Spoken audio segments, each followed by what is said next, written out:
Lorsque frère Rousse a lu ces paroles, d'autres pensées me sont venues à l'esprit. Il n'y a pas de sage personne ne peut dire « je le savais déjà ». Personne ne savait rien. Personne ne se doutait de rien. Dieu nous a surpris au fil des ans, encore et encore, et nous a introduit dans sa parole. Tout est grâce. Il a appelé les uns d'ici, les autres de là-bas, et s'est révélé à nous. Et nous lui en sommes reconnaissants. Tout ce que les serviteurs de Dieu ont jamais eu, ils ne l'ont pas apporté avec eux. Ils l'ont reçu du Seigneur. Et c'est seulement alors qu'ils ont pu le transmettre.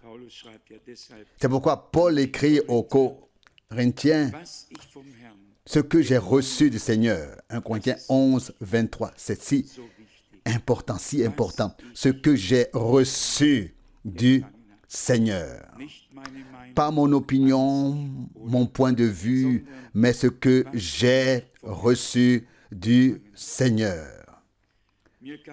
Cela m'est venu en relation avec la nourriture spirituelle qui est la parole de Dieu. Et à ce propos, notre Seigneur dit, « Ma nourriture, c'est de faire la volonté de celui qui m'a envoyé. » Le lien entre l'écoute de la parole, l'acceptation de la parole et le passage à la mise en pratique. Tout ce qui était écrit de notre Seigneur s'est accompli par lui, est devenu réalité.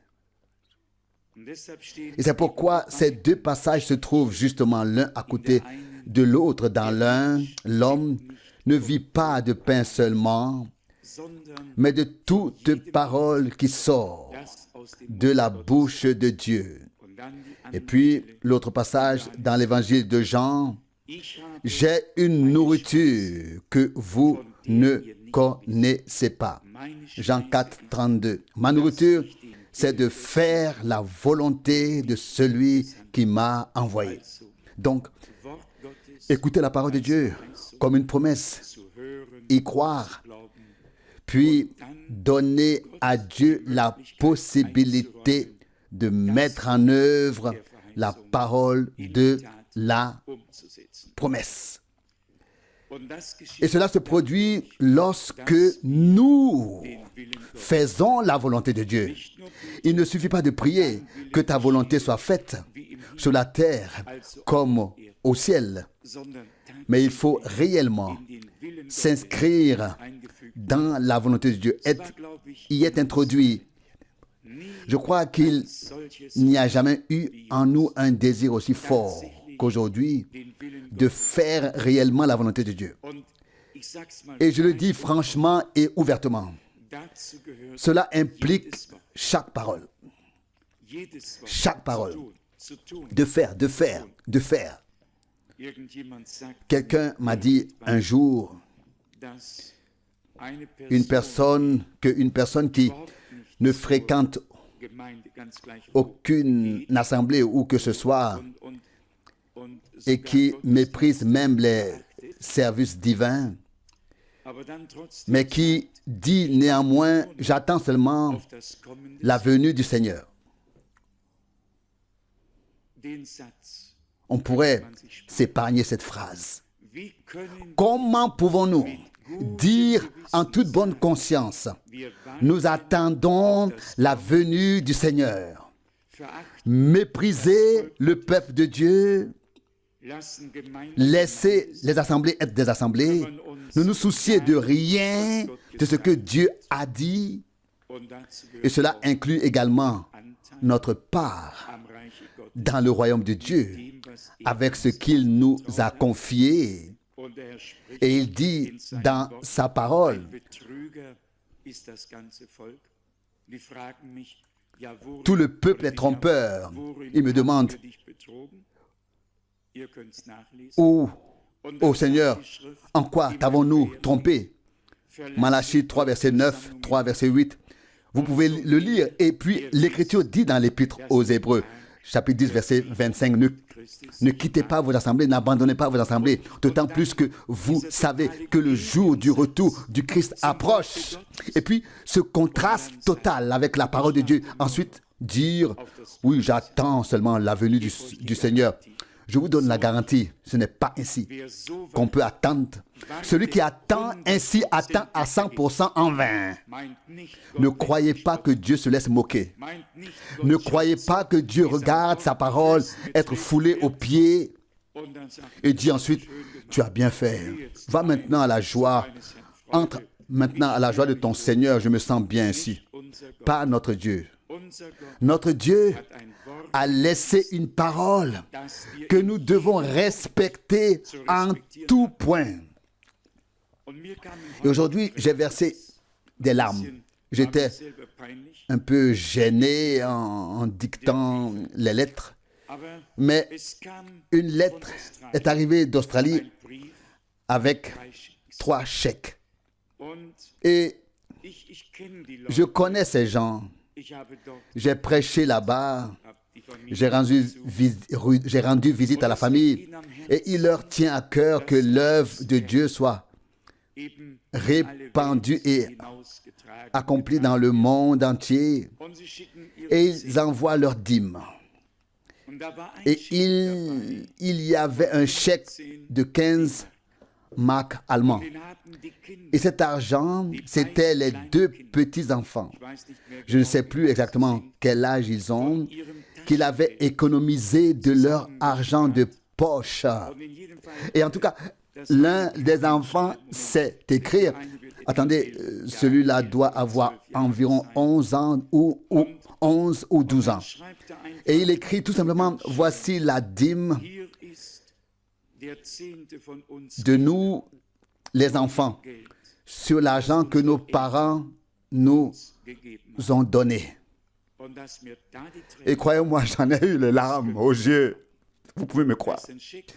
Il y a là un chèque de 15 marques allemands de la part d'enfants qui n'ont peut-être pas encore connu la conversion, mais qui en ont entendu parler par leurs parents. Et puis, il y a des adultes qui se moquent de chaque parole de Dieu avec arrogance, sans savoir que c'est le même esprit antichrist qui s'élève contre tout ce qui concerne Dieu, le service divin et la parole de Dieu.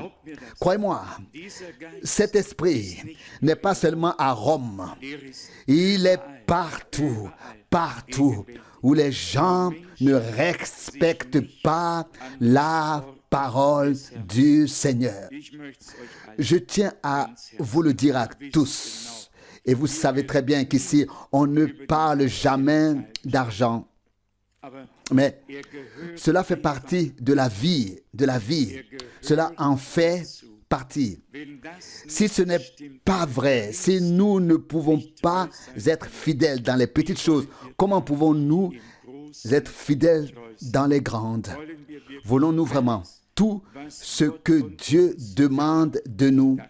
Je me souviens encore d'un homme qui disait, oui, frère Franck, mais si jamais je perdais mon travail et que je ne pouvais plus payer, que ferais-tu? Je lui réponds, mon frère, tais-toi. Tu parles dans l'incrédulité. Tu as encore du travail et tu peux. Remercie Dieu et avance dans la foi. Il y a des gens qui ont une attitude directement pessimiste envers la vie et tout ce qui s'y rapporte.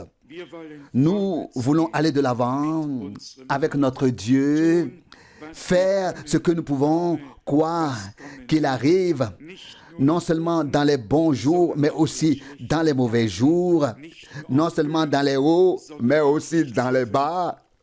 Nous voulons remercier le Seigneur et le suivre fidèlement. D'ailleurs, nous avons reçu de bonnes nouvelles des réunions en particulier de la sœur de Düsseldorf, la sœur d'Haïti, qui m'a appelé hier et m'a dit, frère Franck, je suis folle de joie. Je pensais que c'était à moi de chercher, mais c'est Dieu qui m'a cherché. Dieu m'a trouvé. Et elle a rendu un tel témoignage. C'était tout simplement formidable. Et puis, elle a ajouté, je ne savais pas qu'il y avait autant de prédications de frère Branham. Et elle a dit dans son bel allemand, je ne fais que manger, manger et manger. Il faut devenir comme les enfants. Et alors, tout va bien. Tout va bien, tout va bien. Mais elle dit, en mangeant, je suis tombé sur un passage dans le livre des Sceaux et que je ne peux pas avaler. Et puis, vous comprenez, elle a dit, peux-tu m'aider, frère Franck? Oui, j'ai dit, oui, avec l'aide de Dieu. Oui, elle dit, il est écrit ici qu'il n'y a pas d'enfer éternel. Oh, je lui ai dit, mais ça, tu n'as pas besoin d'avaler ça. Et je lui ai expliqué cela très gentiment. Oh, dit-elle, mon Dieu, comme je suis reconnaissante. Oui, parfois, quelques mots suffisent. Quelques mots suffisent. Et tout est clair, tout est réglé. Je vous le dis, Dieu aide ceux qui sont vraiment sincères. Même si parfois ils ne peuvent pas avaler quelque chose, ils savent où trouver une réponse. Et cette réponse se trouve toujours auprès de Dieu. Et parfois, il a aussi des personnes par lesquelles il peut parler. Dieu ne parle pas toujours lui-même. Il a aussi parfois des personnes par lesquelles il parle. C'est beau. Et c'est ce qu'il y a de bien quand on le voit. Puis, frère Kupfer m'a appelé, des appels et des messages venaient de partout pour dire que tous avaient été bénis. Il y avait même une sœur, je crois, qui m'a dit qu'elle avait été guérie. Puis j'ai encore entendu ici par sœur Jesensky que Dieu avait également fait de grandes choses chez vous. Nous nous réjouissons sincèrement de tout ce que Dieu fait.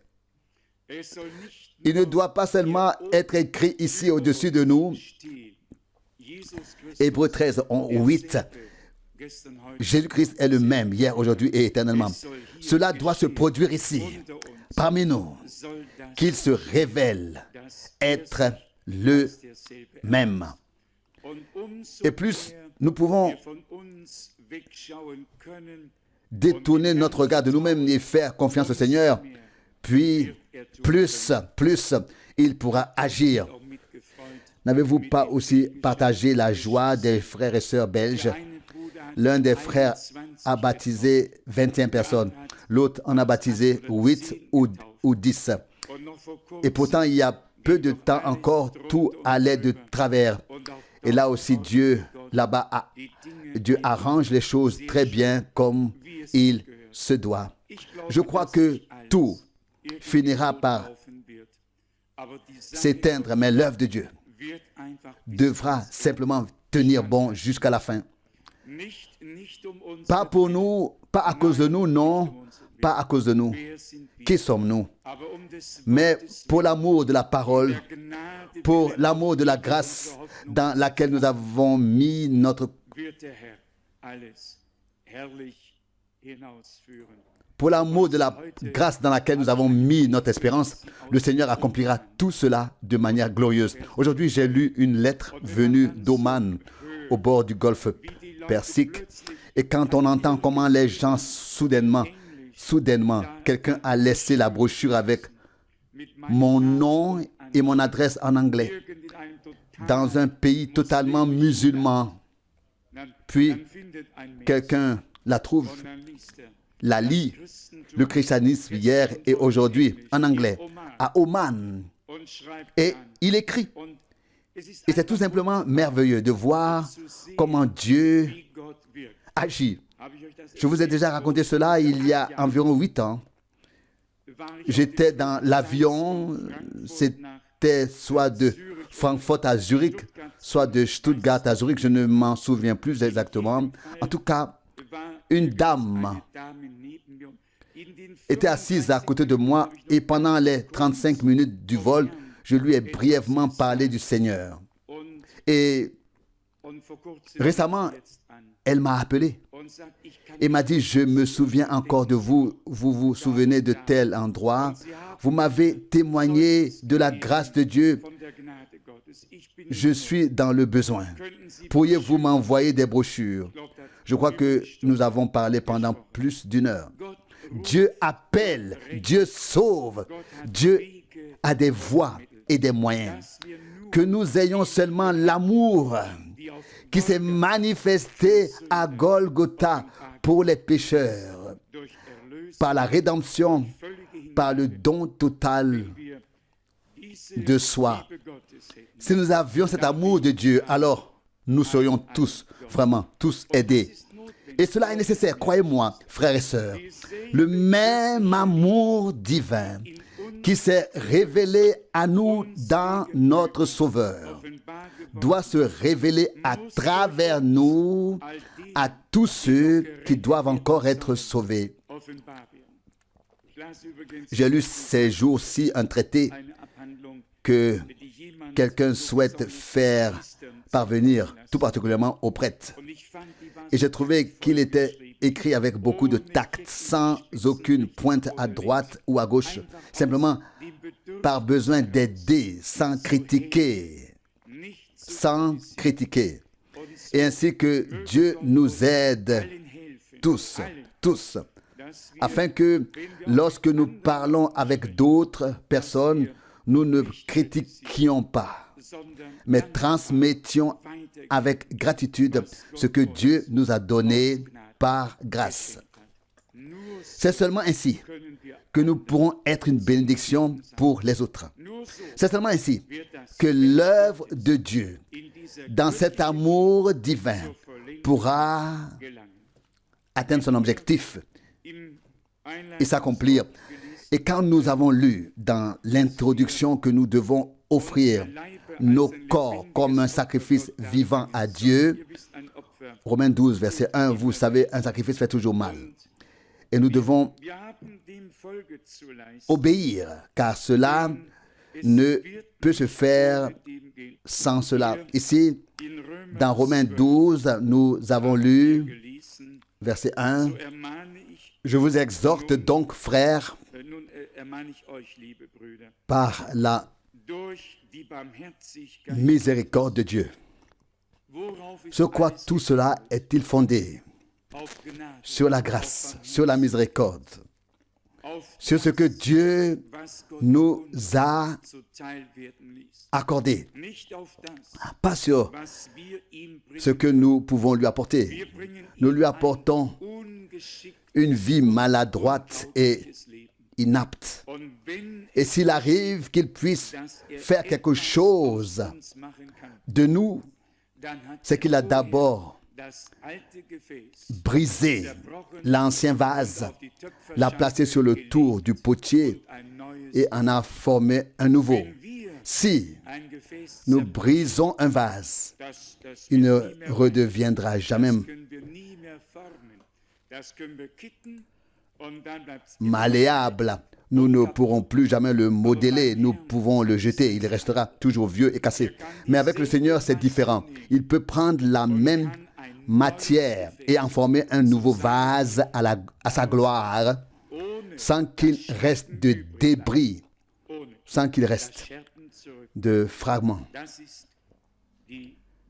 Tel est l'amour et le pouvoir de notre Dieu. Offrez vos corps comme un sacrifice vivant, saint et agréable à Dieu. Ce sera votre service divin raisonnable. Dieu a besoin de nous tels que nous sommes, de notre bouche, de nos mains, tels que nous sommes, de nos pieds. Dieu veut que nous soyons entièrement à sa disposition et que nous soyons enflammés dans notre esprit, prêt à servir le Seigneur. Cela doit simplement devenir ainsi si ce n'est pas encore le cas. Et évidemment, aussi honnête que nous soyons, nous constatons que ce n'est pas encore tout à fait comme cela devrait être. Mais nous veillons tout autant à ne pas apporter de feu étranger sur l'autel de Dieu ou à ne pas mettre nous-mêmes quelque chose en mouvement et à faire un feu de paille. Nous n'avons pas besoin d'un feu de paille. Nous avons besoin du feu de Dieu, du feu de l'Esprit. Nous avons besoin de l'huile de l'Esprit pour que nos lampes brûlent, que la mèche qui fume ne s'éteigne pas et que le conduit plié ne se brise pas, mais que le Seigneur redresse et aide. Le verset 2, ne conformez pas votre manière de vivre à celle du siècle présent, mais soyez transformés par le renouvellement de vos sens afin d'acquérir un jugement sûr. Avant de continuer, afin que vous puissiez discerner rien d'incertain, ne pas tâtonner et sentir, mais afin d'acquérir un jugement sûr sur ce qu'est la volonté de Dieu, à savoir, et c'est seulement ainsi que nous parvenons à un jugement réel de la volonté de Dieu. À quoi cela nous servirait-il de prêcher à ce sujet sans savoir quelle est la volonté de Dieu? J'ai récemment entendu le témoignage d'un pasteur qui disait être devenu croyant et il parle de la volonté de Dieu. Certainement pendant environ 90 minutes, 90 minutes, peut-être un peu exagéré, peut-être 70 ou bien 70. Mais quoi qu'il en soit, à la fin de toute sa prédication, il n'avait pas dit une seule phrase sur la volonté de Dieu. On peut être théologien, philosophe, on peut tout dire sur la volonté de Dieu sans la connaître. Sans la connaître. Qui était-ce? Je crois que Frère Rousse a également lu ce passage dans Hébreux 10, verset 7. Je suis venu pour faire ta volonté. Il est écrit de moi dans le livre. C'est dans le rouleau. C'est ainsi que cela a commencé. Je suis venu pour faire ta volonté. Nous avons souligné ici que le début du Nouveau Testament était en effet placé sous la réalisation de la volonté de Dieu. C'était la volonté de Dieu que les hommes soient sauvés, qu'ils soient béatifiés. C'était la volonté de Dieu que le chemin soit préparé pour le Seigneur. La volonté de Dieu que le salut et la rédemption soient accordés. La volonté de Dieu s'est manifestée en toutes choses. C'est maintenant à notre tour. Dieu veut maintenant nous parler. Mais soyez honnêtes. Dieu ne veut-il pas, à travers toutes ces paroles, que nous connaissions sa volonté parfaite? C'est pourquoi c'est peut-être raison qu'il nous parle, afin que nous connaissions sa volonté. Et ici, il est écrit, Romains 12, verset 2. Mais soyez transformés par le renouvellement de vos sens. L'ancienne mentalité, les vieilles pensées, tout cela va dans l'ancienne direction. Une nouvelle mentalité, un nouveau cœur, un nouveau sens, un nouvel esprit doivent venir à nous. Et puis la cause, la raison en est la suivante. Afin que vous puissiez, afin d'acquérir un jugement sûr sur ce qu'est la volonté de Dieu, à savoir celle qui est bonne, agréable et parfaite. Ce qui est bon sera rapidement agréable et ce qui est agréable sera rapidement parfait. Tout va dans la même direction. Le bien, il est écrit, Tout don parfait vient du Père des Lumières. Jacques 1, 17. Et quand Dieu donne quelque chose, c'est bon. Notre Seigneur lui-même dit, si vous qui êtes mauvais, vous savez donner de bonnes choses à vos enfants. Luc 13, verset 11. À combien plus forte raison votre Père Céleste donnera-t-il de bonnes choses à ceux qui croient en lui? Nous pouvons donc compter sur Dieu pour nous donner de reconnaître sa volonté et ensuite le bien, ce qui est agréable et parfait. Aussi, le troisième verset ne devrait pas non plus être difficile à comprendre et à classer correctement. Romains 12, verset 3. Ainsi donc, en vertu de la grâce qui m'a été accordée, je demande à chacun de vous de ne pas avoir de lui-même une plus haute opinion qu'il ne convient. Quelqu'un a dit récemment, frère Franck, j'ai vraiment peur des personnes spirituelles. Et sur le moment, j'ai été effrayé et j'ai pensé, où cela va-t-on nous mener? Mais il existe effectivement des personnes qui sont tellement spirituelles, mais tellement désagréables qu'il est impossible de s'entendre avec elles. Nous pouvons très bien nous passer d'une telle spiritualité. Dois-je vous dire qui sont les véritables personnes spirituelles? Les croyants les plus naturels sont les plus spirituels. Tous ceux qui deviennent un peu théâtraux et un peu, vous voyez ce que je veux dire, qui font de l'art ici et de l'art là, qui se donnent des airs spirituels. Soit c'est un esprit mauvais et pieux, soit il y a quelque chose qui ne va pas chez cette personne. Chaque être humain, la personne la plus spirituelle sur terre, sera la plus naturelle. Je vais vous donner deux exemples. Le premier est celui de Paul. Lorsque l'on ramassait du bois pour se réchauffer et allumer un feu, et que ce n'est pas lui qui a dit, allez mes frères, au travail, mais qui a mis les mains sous le bois pour allumer le feu. Qui? Acte 28, verset 3. Très sobrement, très clairement, il ne restait pas là et à dire, oui frère tel et tel, vous pourriez maintenant commencer le travail. Non, il a utilisé les choses telles qu'il les avait reçues de Dieu, puis un serpent s'est glissé dans sa main, il a mordu. Et tous les gens ont eu peur, et les incrédules ont dit, cet homme a commis un crime. Mais Paul, en tant qu'homme si naturel, un homme si naturel, avait entendu ce qu'il avait dit. Je vous donne le pouvoir, Luc 10, 19, sur toutes les forces de Satan. Vous marcherez sur des serpents et des scorpions. Rien ne pourra vous nuire. Alors, il jeta simplement la chose de son doigt et l'affaire était réglée. Et quand les gens virent qu'il ne lui était rien arrivé, ils vinrent pour écouter la parole du Seigneur. Les hommes de Dieu, les enfants de Dieu, sont les êtres les plus naturels et les plus raisonnables qui existent sur terre. Ils sont normaux. Si quelqu'un commence à délirer, il faut dire comme Maudit a dit, Seigneur, soit tu me donnes le pouvoir de chasser les démons, soit j'utilise mon propre pouvoir et je chasse ces gens. Oui, c'était comme ça. C'était comme ça.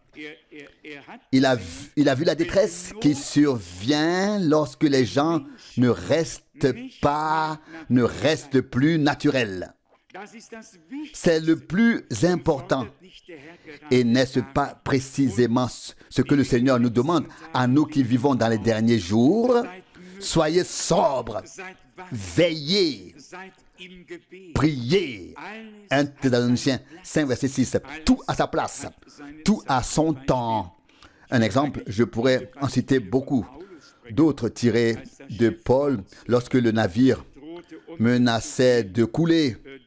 C'est alors que Paul qui a fait confiance au Seigneur, qui a pu se révéler à lui et dire, acte 27, 22, l'ange auquel je sers m'est apparu cette nuit et m'a dit que la cargaison serait perdue, mais qu'aucun homme ne perdrait la vie. Tout à fait naturel. Vivre quelque chose de surnaturel tout en restant tout à fait naturel. Ça, c'est un don du Dieu Tout-Puissant. Et si nous avions tous cette grâce du Seigneur, nous nous aiderions les uns les autres. Regardez, même Frère Branham, je ne peux pas toujours tout vous dire, mais Frère Branham, par exemple, qui aimait tant chasser, nous ne comprenons pas cela. Et en effet, quand je tombe parfois sur des passages de la Bible où il ne s'est pas exprimé aussi clairement que cela correspond à notre mentalité, cela m'a déjà échappé, presque dans le désespoir pendant que je traduisais. Oui, je ne sais pas si je l'ai dit ou pensé, parfois je l'ai dit, parfois pensé, enfin les deux. En tout cas, cela m'a échappé. Homme de Dieu, si tu avais chassé 2 fois moins et lu 2 fois plus la Bible, cela aurait été mieux. Mais c'était un homme tout à fait naturel, avec des besoins et des désirs tout à fait naturels. Et cela va peut-être vous choquer. Mais quand je suis entré dans la pièce qu'il appréciait particulièrement et qu'il aimait par-dessus tout, j'ai compté les fusils. Combien y en avait-il? 47. Tu étais là aussi, frère Rousse, n'est-ce pas? À l'époque, nous étions ensemble. Frère Rousse, tu étais là à l'époque. Tout à fait. Combien? 39? Oui, je sais. Je crois qu'il y avait 39 fusils. Je pense qu'il y en avait 49, mais bon, tu as vu la pièce, n'est-ce pas? Et on pourrait vraiment dire, un grand homme de Dieu, un prophète du Très-Haut, un homme qui avait le cœur au ciel, mais les 2 pieds sur terre. Et maintenant, voici le plus incroyable. Le 28 février 1963, lorsque les 7 anges sont apparus dans la constellation de la nuée, Frère Branham se trouvait au sommet de la montagne. Et il a dit à ses amis, à un tel et tel et à l'autre, allez là-bas et vous allez là-bas et nous nous reverrons le soir à tel endroit. Et bien sûr, il est monté là-haut. Et que voulez-vous que je vous dise? Quand il est descendu de la montagne, après avoir vu les 7 anges et qu'il a dit, celui que j'ai compté de gauche à droite, car il se trouvait en face de lui, dans le reflet, il a dit, celui qui était tout à droite, le dernier, le 7e signifiait plus pour moi que les 6 premiers, et il a rapporté tout cela ainsi. Et la première question qu'il a posée à ses frères, avez-vous tous tué votre sanglier? Après cette expérience surnaturelle, toi et moi, chère tante et cher oncle, si nous étions descendus ainsi de la montagne, enveloppés dans une nuée surnaturelle, oh, qu'aurions-nous fait? Mon Dieu, le monde n'aurait guère supporté ce que nous aurions fait. Oh, nous aurions commencé à raconter. Oui, un homme de Dieu, avec le cœur au ciel, les pieds sur terre, qui vit les choses les plus grandes et les plus puissantes, tout en gardant la tête froide et le cœur chaud. Et c'est exactement ce dont nous avons tous besoin. Si les choses que Dieu fait arriver à un homme lui montent à la tête, alors c'est vraiment un pauvre homme. C'est la preuve que son cœur n'est pas encore prêt à accueillir de telles choses. Si le cœur est vraiment prêt pour le divin, pour le surnaturel, pour le spirituel, alors cela ne nous montera pas à la tête, mais cela tombera dans notre cœur. Mais nous resterons très lucides et clairs et sobres en toutes choses, dans tout cela. Ce qui me plaît aussi dans les épîtres de Paul et qui ne plaît pas beaucoup à certains, c'est que l'homme dont on prenait les mouchoirs ou les linges pour les appliquer sur les malades et les appliquer sur les malades et les démons sortaient et les malades étaient guéris. Cet homme dit, j'ai laissé Théophile malade là-bas, Actes apôtres 19, 12 et 2 Timothée 4, 20. Et puis il écrit à Timothée, prends un peu de vin à cause de ton estomac pour que tu ailles mieux. 1 Timothée 5, 23. Et là, les personnes spirituelles qui sont venues ont dit, oh mon Dieu, imaginez, Paul a dû perdre la force de Dieu, la puissance de Dieu. Il doit y avoir quelque chose qui ne va pas chez lui. Hein? Il a perdu la puissance de Dieu. Comment il peut dire cela? Dieu était si puissant avec lui. Et maintenant, il dit à cet homme qui souffre de maux d'estomac, au lieu de prier pour lui, il dit de boire du vin. Oh!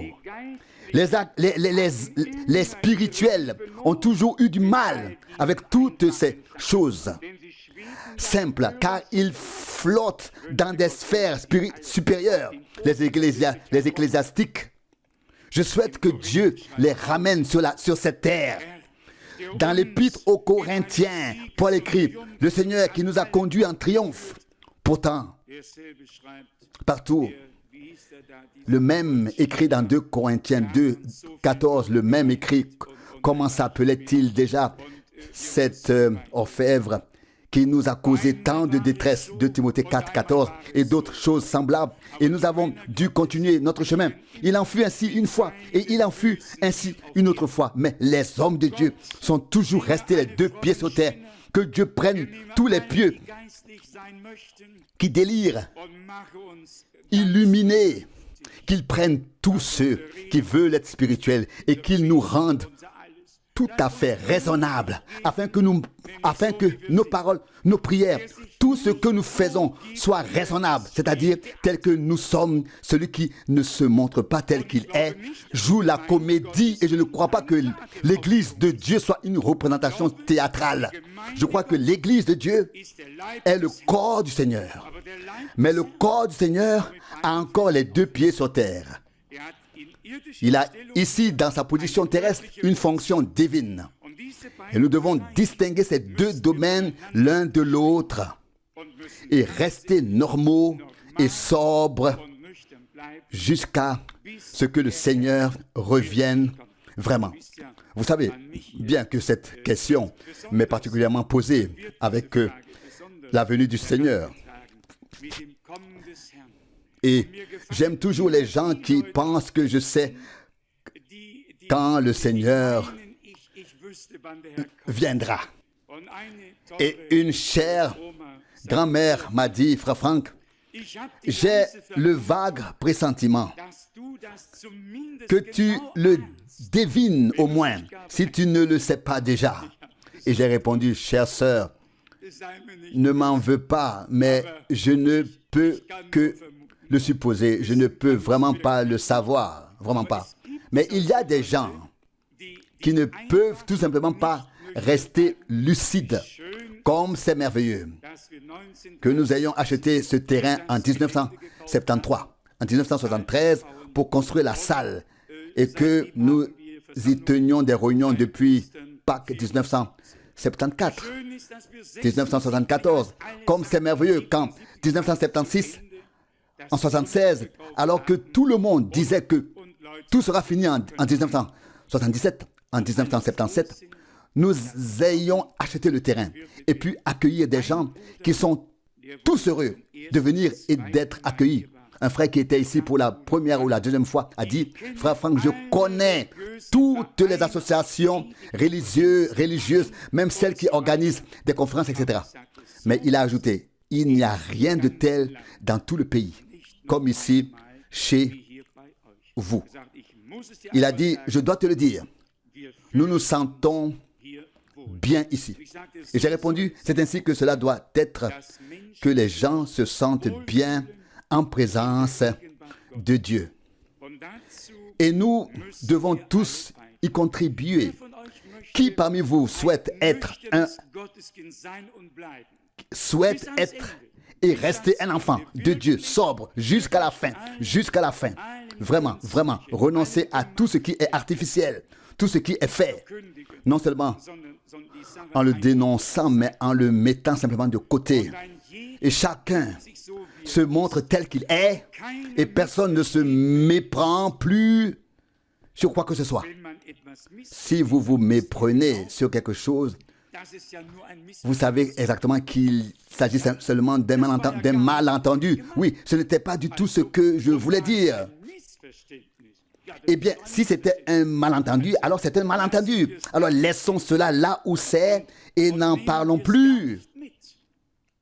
Il y a des gens qui s'encombrent de choses inutiles, se plaignent des autres, passent leur vie à clarifier les choses en disant « Oh, il y a quelque chose qui n'est pas clair. » Et je vous dis que plus on veut clarifier les choses, plus tout devient flou. Et comme le dit le proverbe, on finit par éliminer même les dernières certitudes.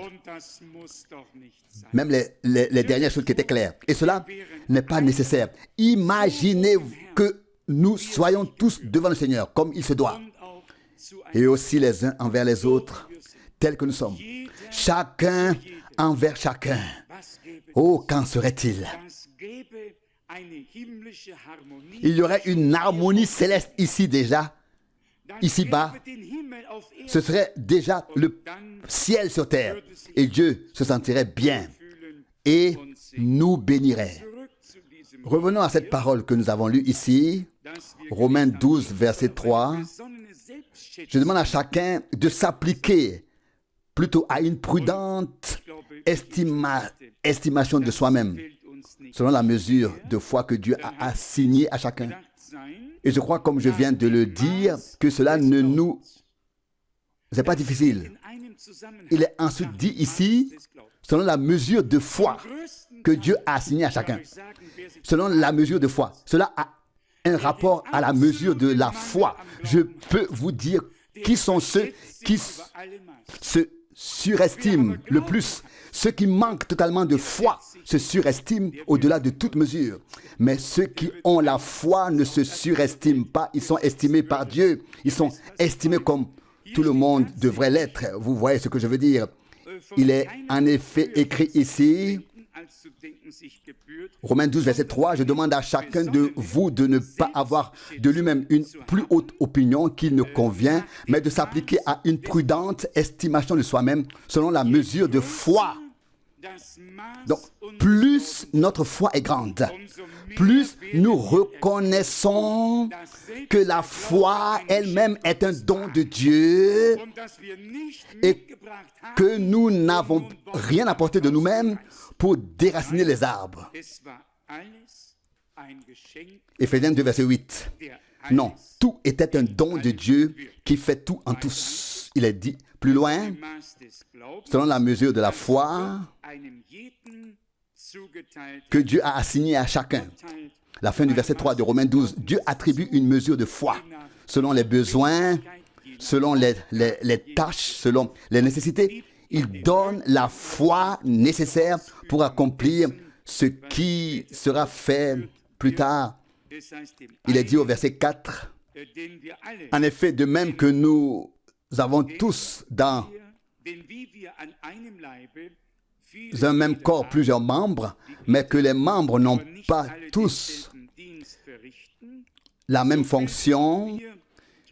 Verset 5, ainsi malgré notre multitude, nous formons un seul corps en Christ, mais nous sommes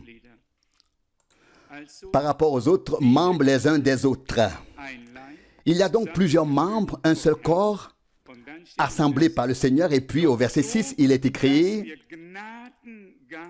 verset 6, mais de telle sorte que nous possédons des dons de la grâce.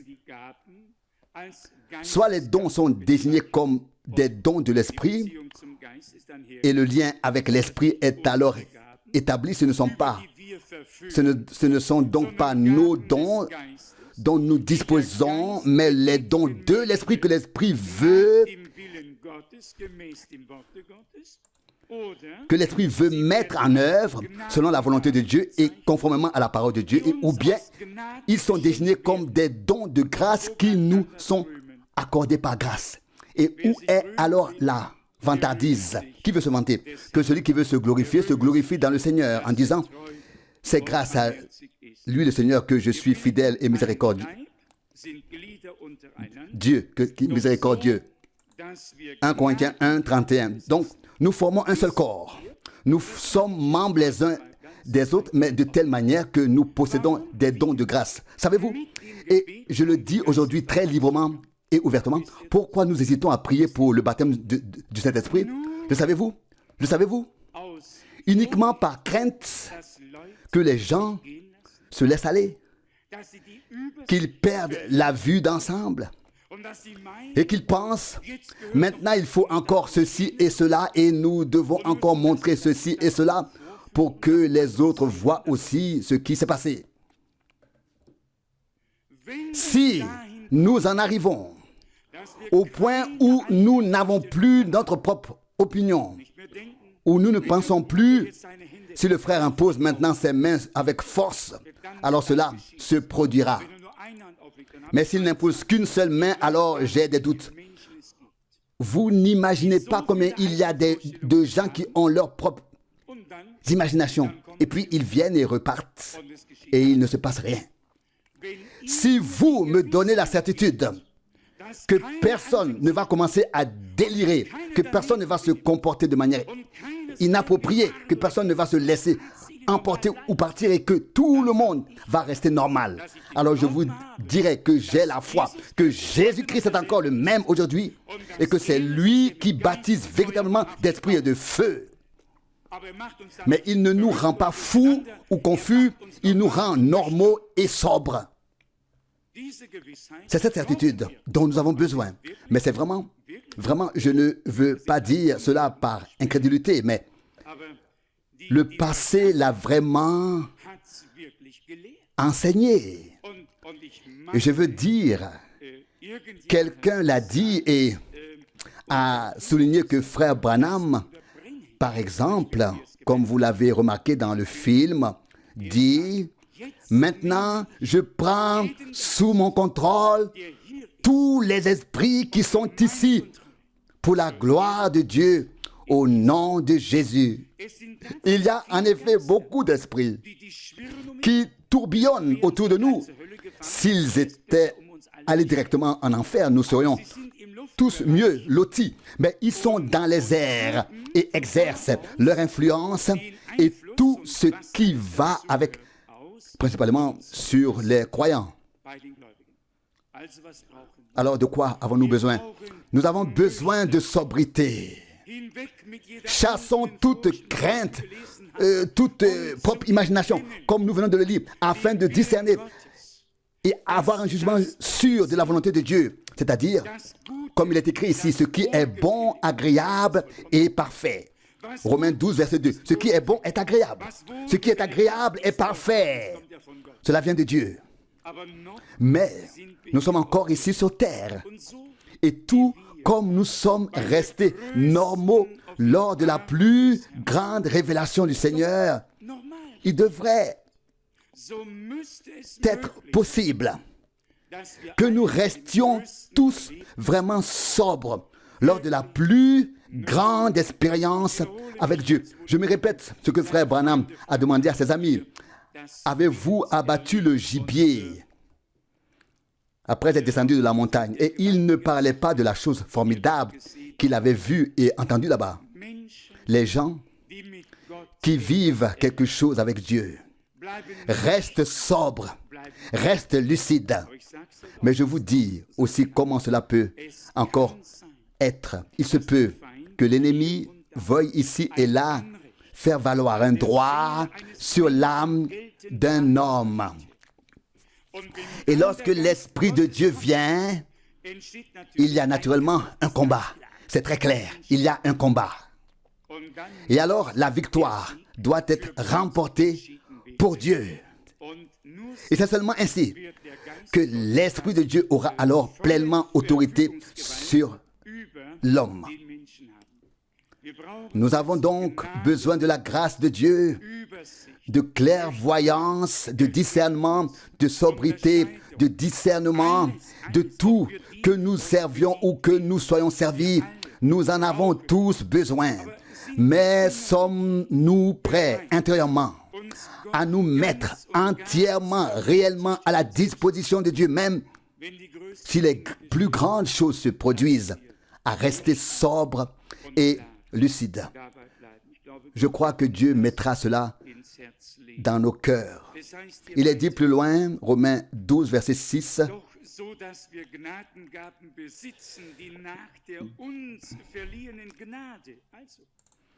mais de telle sorte que nous possédons des dons de la grâce. Donc, nous n'avons donc pas non plus apporté de nous-mêmes la grâce, la foi, la miséricorde et l'esprit. Paul écrit aux Galates et demande, Galates 3, verset 2, avez-vous reçu l'esprit par vos œuvres ou par la foi? C'est la question que pose Paul. Alors, qu'avons-nous reçu? De qui l'avons-nous reçu? Par la grâce de notre Dieu. Je vous le dis, je suis moi-même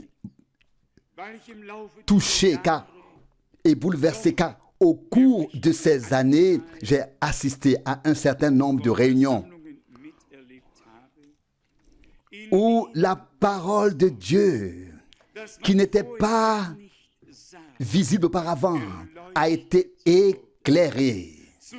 Des liens, des contextes que l'on ne connaissait pas sont soudainement apparus, comme si une main invisible avait rassemblé tout ce qui était auparavant dispersé pour former une belle image. Qui était-ce? Était-ce moi? Le savais-je? Frère Rousse dit parfois, au moins tu sais prêcher. C'est un homme humble. Je réponds, si je savais le faire, je le ferais. Vous comprenez ce que je veux dire? Non. Je suis heureux qu'il respecte son frère plus que lui-même et le considère supérieur à lui-même. Je le fais aussi. Mais personne ne peut rien faire sans que cela lui soit donné par Dieu. Il n'y a aucun être humain sur terre qui puisse s'approprier quoi que ce soit. S'il avait quelque chose, je vous le garantis, cela lui a été donné par Dieu. Est-ce vrai ou non? Chaque être humain qui a eu quelque chose de divin entre les mains, dans le cœur, dans la vie, l'a reçu de Dieu. Que ce soit un ministère, une parole, un mandat, quoi que ce soit. Si cela venait de Dieu, cela a été reçu de Dieu. Est-ce vrai ou non? Et il en sera ainsi jusqu'à la fin. De sorte qu'aucun homme ne pourra se vanter, se glorifier devant Dieu. Il est dit plus loin, verset 6, dans le verset 6, que celui donc qui possède le don de prophétie demeure en accord avec la mesure de la foi. Donc ce don aussi a été fondé sur la base de la foi. Les dons aussi doivent être fondés sur la base de la foi ou doivent être fondés sur elle, en particulier ceux qui les possèdent. Que ce soit des ministères ou des dons, c'est le même Seigneur qui agit en tous. Mais ce n'est que lorsque la foi est là que les choses peuvent bouger, que Dieu peut agir, que Dieu peut donner quelque chose. La foi doit être dans le cœur, dans l'âme, avant qu'une action, une tâche, un ministère, un don puisse avoir lieu. Et alors cela se produit en accord avec la foi, selon la grâce qui nous a été accordée. Encore la grâce. Nous le chantons, grâce, la grâce, et rien de plus, rien de moins. C'était la grâce que nous soyons sauvés, la grâce que nous puissions croire, comme le dit l'Écriture, la grâce que Dieu nous ait aidés à mettre les choses en ordre, à les classer. Vous devez vraiment écouter de temps en temps le témoignage de personnes qui viennent d'arriver parmi nous. Cela fait vraiment beaucoup de bien. La sœur de Saarbrücken est venue me voir dans mon bureau et c'est là qu'on comprend vraiment ce qu'est la grâce. On comprend vraiment ce qu'est la grâce. Une personne qui vieillit, qui devient grisonnante et qui cherche Dieu, qui cherche Dieu, qui cherche Dieu. Bien sûr, dans le bâtiment dont la tour pointe vers le ciel. Mais là où la tour pointe vers le ciel, il est malheureusement vrai que les gens sont conduits vers le bas. Mais il y a aussi des gens sincères là-bas. Nous devons simplement faire la différence, la distinction entre les personnes et le système. Et pour cela, nous sommes également reconnaissants à Dieu. Nous n'avons de rancune envers personne, qui que ce soit, mais nous n'aimons pas le système qui tire les gens vers le bas. Mais il faut parfois écouter ces personnes qui disent soudain, « Frère Franck, tout cela me semble encore comme un rêve. » Et puis on entend ces mots, « Quelle grâce! Quelle grâce! » N'est-ce pas? Le texte continue ainsi, dans ce texte, dans le verset 6 de Romains 12, « Selon la mesure de la foi. » Au verset 7, « Celui à qui le don du ministère dans l'assemblée a été donné, qu'il l'exerce en servant. » Cela en fait aussi partie. Le don du ministère dans l'assemblée est lié au fait de servir. Le Seigneur dit dans Matthieu 20, verset 27, « Quiconque veut être grand parmi vous, qu'il soit votre serviteur. » Mais personne ne le veut. Et pourtant, nous devons servir, que nous le voulions ou non, car le ministère nous a été confié.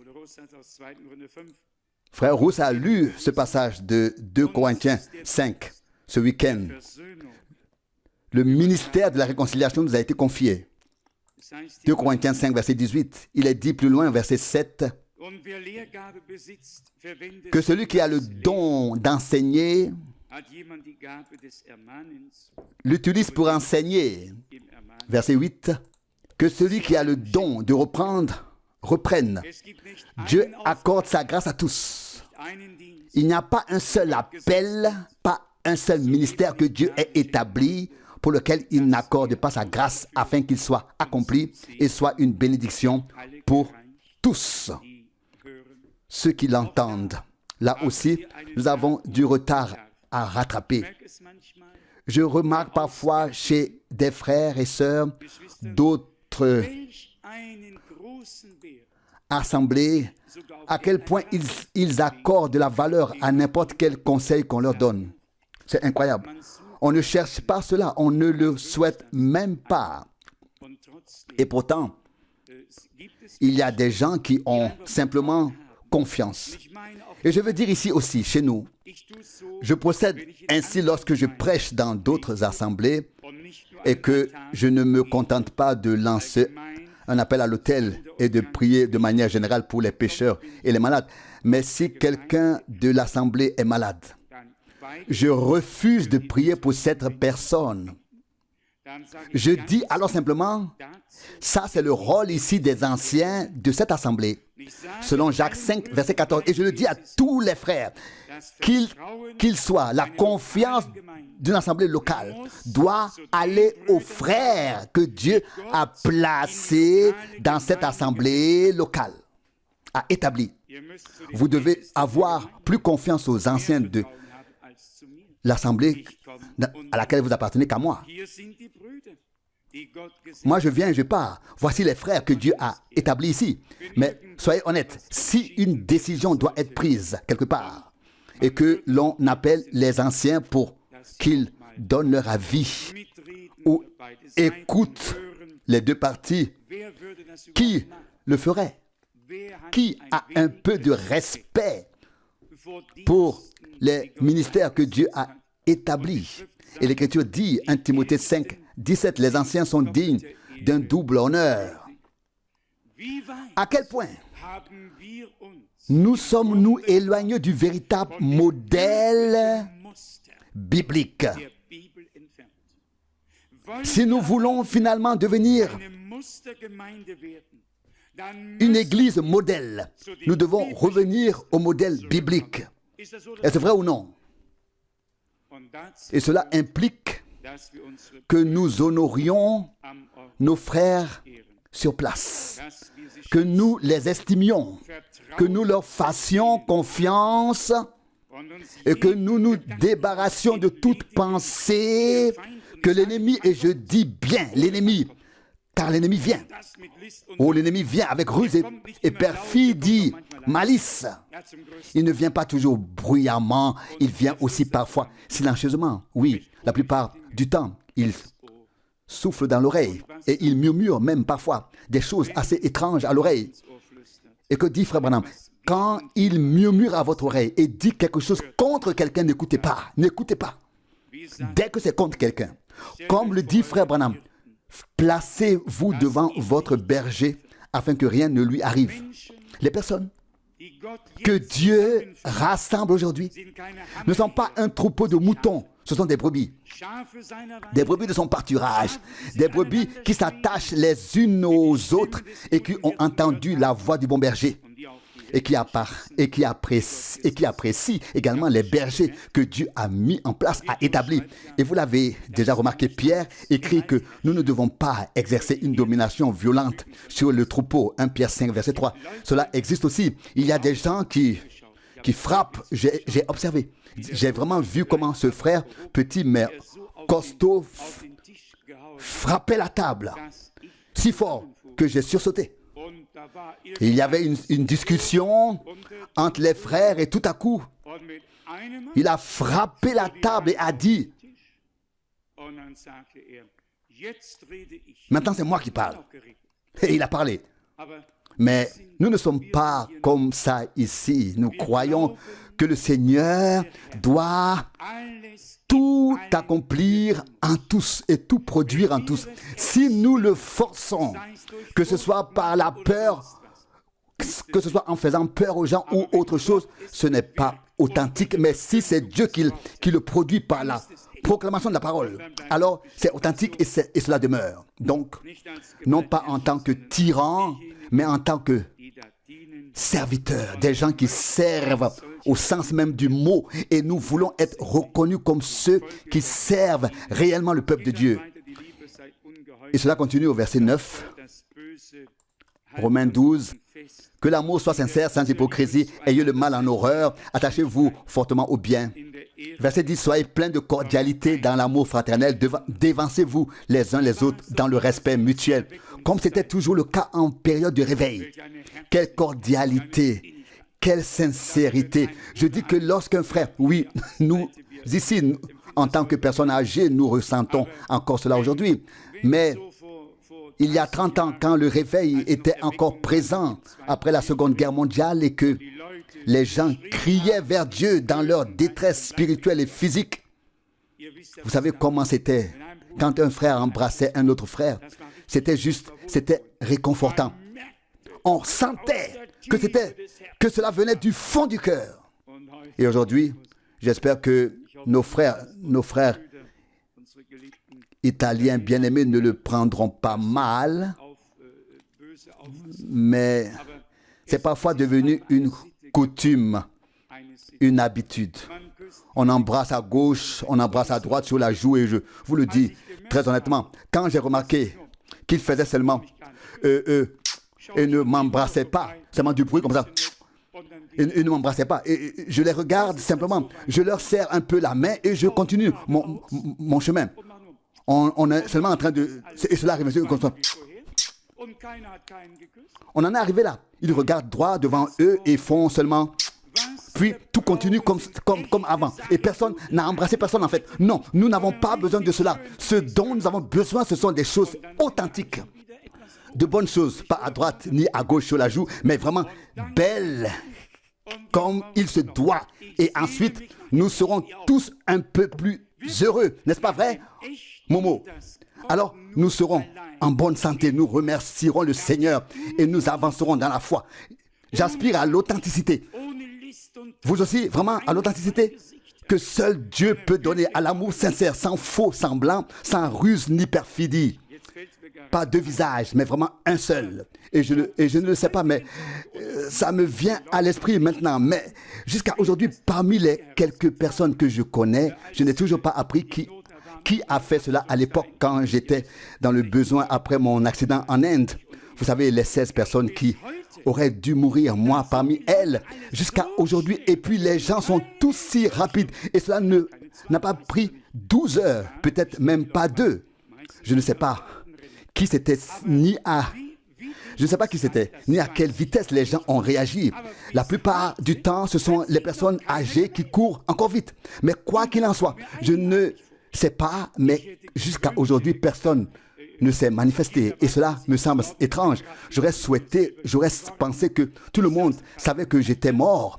Je suis déjà devenu une tombe à moi tout seul. Je n'en parle encore à personne. Et j'aurais vraiment espéré que les gens qui vivent ici, où il fait encore chaud, sortent et viennent peut-être ici pour chanter. Grand Dieu, nous te louons. Seigneur, nous te louons. Nous louons ta puissance. Ne loue pas et ne glorifie pas. Viens d'abord dire, c'était moi. Et ensuite, tu auras encore le temps de louer et de glorifier. Est-ce vrai ou non? L'église du Dieu vivant est bien là pour créer la confiance. S'il n'y a pas de confiance, où pouvons-nous aller et rester? Et comme je l'ai dit, je suis en quelque sorte attristé intérieurement. Non pas que je sois curieux. Je le suis. Tous ceux qui me connaissent le savent. Je n'ai pas cette qualité. Mais je suis attristé dans mon cœur, attristé que des gens... Et à l'époque, je ne sais pas s'il y avait 30 personnes ici par rapport à aujourd'hui. Et oui. Et jusqu'à aujourd'hui, personne ne s'est manifesté. J'attends encore, je vous le garantis. Un jour, vous devrez venir. Il n'y a pas d'autre solution. On ne peut pas être à 2 endroits à la fois. C'est impossible. On ne peut pas danser à 2 mariages en même temps. Il faut prendre position et dire, c'est ici que je suis. Je resterai ici contre vent et marée, avec Dieu et les uns avec les autres. Comprenez-vous ce que je veux dire ce soir? Je ne sais pas. Frère Rousse a parlé tout à l'heure de reprendre. Il a parlé de la réprimande et c'est en fait son ministère. Et aujourd'hui, j'ai presque exercé une fonction qui ne m'appartient pas. Et j'ai donné quelques réprimandes ici. Mais si vous saviez comme elles viennent du fond, du plus profond de mon cœur, je ne me tiens pas ici devant vous pour crier et gesticuler. Mais j'ai tellement à cœur que nous restions fidèles à Dieu et les uns aux autres, que nous ayons confiance en Dieu et les uns en les autres, que nous vivions vraiment l'amour divin. Où devons-nous le vivre? Avec des paroles seulement quelque part? Tout le monde peut le faire. En plein air, tout le monde peut le faire. Ici, ensemble, les uns envers les autres. C'est ici que nous voulons montrer ou prouver que nous aimons le Seigneur et que nous nous aimons les uns les autres. Avec l'aide de Dieu, osons simplement dire, Seigneur, nous sommes là. Prends-nous, bénis-nous, utilise-nous, fais de nous une bénédiction pour les autres. Fais de nous ce qui te plaît. Et vous verrez qu'à partir du moment où l'air sera pur, où les cœurs seront purs et où l'Esprit de Dieu pourra agir, où chaque personne aura abandonné ces choses artificielles ou vouloir faire quelque chose, être quelque chose, etc. Et où nous serons réellement en présence de Dieu et dirons, Seigneur, je dois quand même lire ce verset et ensuite nous terminerons. C'est toujours bien quand l'horloge est éblouissante. Je ne vois jamais l'heure, mais même si l'horloge est là, mais je suis complètement ébloui par la lumière et je ne vois pas les aiguilles. Mais le temps continue de passer, il ne s'arrête pas. Merci. Il y a une parole merveilleuse dans le livre des Actes 15. Attendez, je l'ai souligné, cela devrait être au verset 8. Et Dieu, Acte 15, verset 8, qui connaît les cœurs, leur a rendu témoignage en leur accordant le Saint-Esprit comme à nous. Comme à nous. Comme à nous. Au verset 9, il n'a fait aucune distinction entre nous et eux. C'est ce qui m'importait, c'est ce verset que je voulais lire ce soir. Il n'a pas fait de différence entre nous et eux. Maintenant, je vous demande, lorsque nous expérimentons la puissance du Saint-Esprit, Dieu fera-t-il une différence entre nous et eux, entre eux et nous? Non. Il ne fera aucune différence. Il est le même, il reste le même. Et ce qu'il fait aujourd'hui sera comme ce qu'il a fait hier. Verset 9, acte 15, il n'a fait aucune distinction entre nous et eux, en purifiant leur cœur par la foi. Si nous avons maintenant la foi en la présence de Dieu, alors nos cœurs sont purifiés. Et alors l'Esprit de Dieu peut maintenant descendre. À l'époque, c'est sous la même prédication que des gens sont devenus croyants, ont reconnu leurs péchés, sous l'action de l'Esprit, ont demandé pardon. Et ont été purifiés et remplis du Saint-Esprit. Malgré tout, j'ai la foi que Dieu est plus puissant que toutes les circonstances. Je ne sais pas qui c'était ici, mais l'un des frères a prié, Seigneur, même si je n'ai pas le pouvoir d'apaiser la tempête, je connais celui qui a le pouvoir de l'apaiser. Je pense que c'était quelque chose d'extraordinaire. Nous pouvons parfois parler beaucoup, mais nous nous rendons compte que ce ne sont que des paroles en l'air et que les tempêtes continuent. Mais soyons humbles, comme le disait frère Branham. Si je n'ai pas la foi que Dieu accomplira ce qu'il a promis, alors je ne veux pas faire obstacle à celui qui a la foi par laquelle Dieu peut accomplir sa parole. Avec l'aide de Dieu, nous voulons aussi aller de l'avant dans la foi.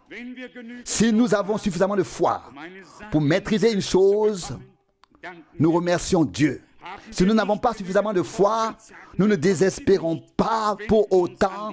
Nous nous tournons vers le Seigneur et lui disons, viens à mon aide, je ne peux pas y arriver seul. Et alors il vient, intervient, calme la tempête, les vagues s'apaisent et tout redevient comme avant. Que ces paroles pénètrent dans nos cœurs. Laissons l'Esprit de Dieu agir afin qu'elle porte des fruits pour l'éternité. Amen.